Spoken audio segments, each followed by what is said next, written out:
అహంకారం లేకుండా ఉండడం. ఆత్మజ్ఞానికి అహంకారం ఉండకూడదు అని ఎన్నోసార్లు మనం రిపీట్ చేసుకుంటూనే ఉన్నాం. ఎందుకు అంటే చీమంత అహంకారం ఉన్నా మళ్ళా నువ్వు పడిపోవడానికి అవకాశం ఉంటుంది కాబట్టి నువ్వు ఎదుగుతున్న కొద్దీ చాలా జాగ్రత్తగా ఉండాలి. ఎందుకు అంటే మనం ఎదుగుతున్న కొద్దీ మాయకి వశమవుతూ ఎవరైనా నువ్వు బాగా సాధన చేస్తావన్నా వస్తుంది, బాగా క్లాస్ చెప్తావన్నా వస్తుంది, నీకు శ్రద్ధ ఎక్కువ అన్నా వస్తుంది. పక్కవాడు 10 నిమిషాలు మనని పొగిడి మాట్లాడితే మనకి చాలా అహంకారం వస్తుంది. అదేనండి మాయ అంటే.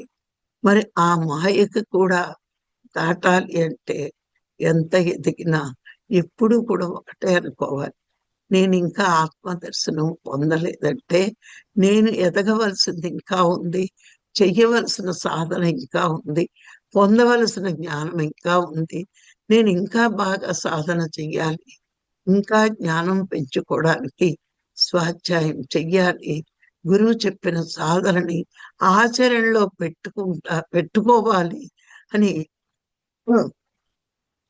చేసిన పని మీద దృష్టి కాదు, చెయ్యవలసిన పని మీద మనం దృష్టి పెట్టినప్పుడు మనకి అహంకారం రాకుండా ఉంటాం.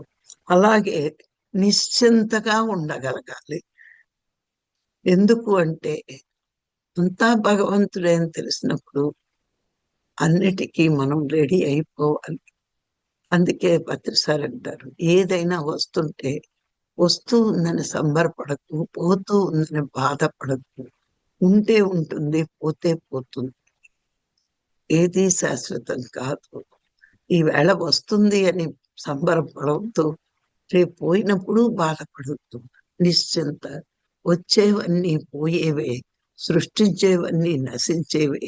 ఇవన్నీ మనకు తెలుసున్నప్పుడు పోయినప్పుడు దుఃఖం రాదు, వచ్చినప్పుడు సంతోషము కాదు, నిశ్చింతగా ఉంటాం. కావాలి అనుకుంటే చింత, వస్తే రాని పోతే పోని, ఉంటే ఉండని అనుకుంటే నిశ్చింతగా ఉంటాం.